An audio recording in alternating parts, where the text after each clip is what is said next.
باغی چکوال سے ذرا دور، کلر کہار سے ذرا باہر اور مینارہ سے ذرا پیچھے لوہے کا ایک پھاٹک، کچی پکی اینٹوں کی چند کوٹریاں، کھانے کا ایک طویل ہال اور ایک سادہ سا ملاقاتی کمرہ ہے۔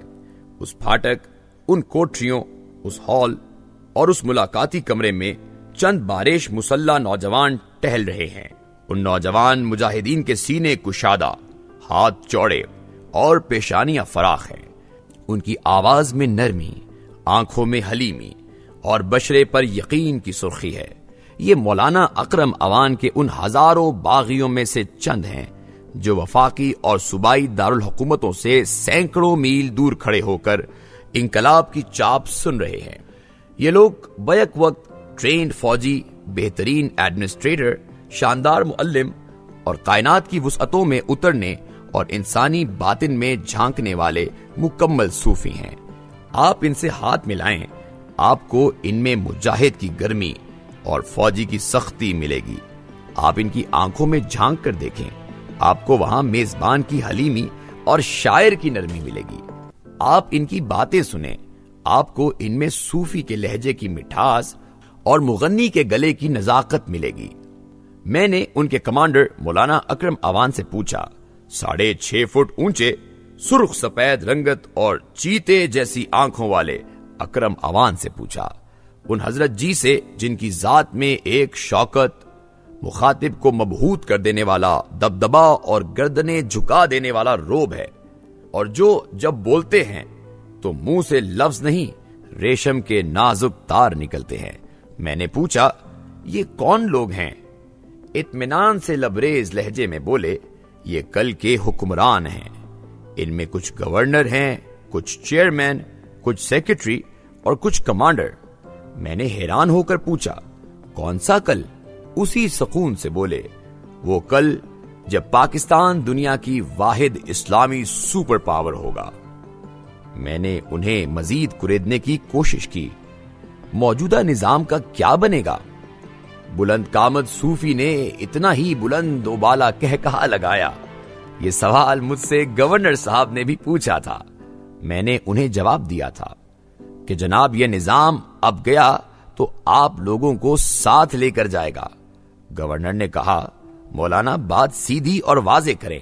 میں نے عرض کیا، جناب منافقت اور ظلم کا یہ نظام جب جاتا ہے تو پیروکاروں کو بھی ساتھ لے کر جاتا ہے۔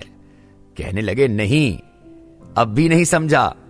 تو میں نے عرض کیا، گورنر صاحب آپ کی حکومت، آپ کا احتساب بیورو، آپ کی عدالتیں اور آپ کی پولیس جس آصف علی زرداری کو کرپٹ، چور اور ڈاکو قرار دے رہی ہے، وہی آصف علی زرداری نہ صرف ملک کے معزز ترین ایوان کا رکن ہے بلکہ ملک کی تقدیر کے فیصلوں کے لیے بلائے جانے والے ہر اجلاس میں اپنا ووٹ بھی ڈالتا ہے۔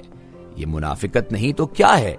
یہ ظلم نہیں تو کیا ہے کہ ایک نظام ایک شخص کو چور بنا کر کٹہرے میں بھی کھڑا کر رہا ہے اور اسی وقت اسے سینیٹر کے حقوق بھی دے رہا ہے۔ میں نے پوچھا، کیا اس نظام کے خاتمے کی واحد وجہ یہی ہوگی؟ ان کے لہجے میں صوفیانہ مٹھاس بڑھ گئی۔ نہیں بچے گا، یہ نظام صلاحیت کا قاتل ہے، انسانی صلاحیتوں کی بربادی کا مجرم ہے۔ ہمارے علاقے میں ایک ڈاکو تھا، محمد خان ڈاکو۔ یہ شخص تن تنہا ایوب خان جیسے مضبوط حکمران سے لڑتا رہا۔ پورے ملک کی پولیس، ساری انتظامیہ اس کا حوصلہ نہ توڑ سکی۔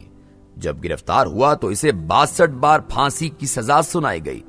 یہ 26 برس تک قید میں رہا، لیکن یہ قید، کال کوٹری اور عدالتیں اس کے اعصاب نہ توڑ سکیں۔ وہ تر و تازہ رہا۔ اس نے 72 برس کی طویل عمر پائی۔ ذرا سوچو، یہ شخص اگر فوج میں ہوتا تو کیا اس جیسا کوئی دوسرا کمانڈر ہوتا؟ وہ کسی نیپولین، ٹیٹو، ہٹلر یا ڈیگال سے کم ہوتا؟ لیکن افسوس، اس نظام نے اسے جرنیل کی بجائے ڈاکو بنا دیا۔ یہ نظام صلاحیت کا قاتل ہے۔ یہ عمر رضی اللہ تعالی عنہ کو عمر ابن خطاب بناتا ہے، اسے امیر المؤمنین حضرت عمر فاروق نہیں بناتا۔ ہم نے اپنے اس ادارے میں ایسے لوگ ہی جمع کر رکھے ہیں جنہیں یہ نظام عام شخص کہتا ہے۔ ہم نے ثابت کیا یہ عام لوگ نہیں ہیں، یہ سب محمد خان ہیں۔ ہم نے انہیں ٹریننگ دی، اب یہ لوگ ویل ٹرینڈ سولجرز ہیں، بیدار معزز جرنیل ہیں، کامیاب منصوبے ساز، اعلیٰ پائے کے معلم اور بہترین منتظم ہیں، شریعت کو سمجھتے ہیں، تصوف کے راہی ہیں، معاشرتی بگاڑ کی اصلاح کے خواہش مند ہیں۔ تبدیلی کب آئے گی؟ میرا سوال سن کر مجاہد صوفی مسکرایا۔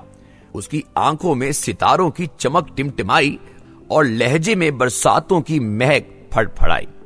انشاءاللہ 1 برس میں، کیونکہ فصلیں پک چکی ہیں، کٹائی کا موسم آ چکا ہے، اب بس ایک اعلان کی دیر ہے اور جوش عمل سے لبریز دہقان درانتیاں لے کر کھیتوں میں اتر جائیں گے۔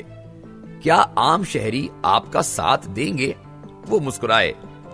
ہاں 100%، چونکہ تبدیلی کی خواہش چند لوگوں کی بات نہیں، ہر زبان کی دعا اور ہر نظر کی تمنا ہے۔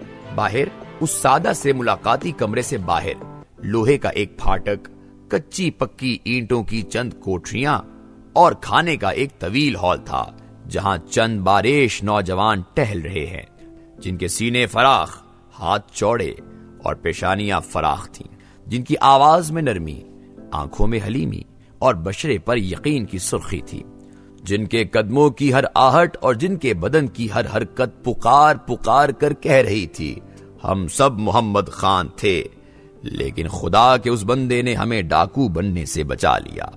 اب ہم میں سے کوئی نپولین، ٹیٹو، ہٹلر اور ڈگال سے کم نہیں، کیونکہ ہم جمال اور جلال، علم اور حلم کا حسین امتزاج ہیں۔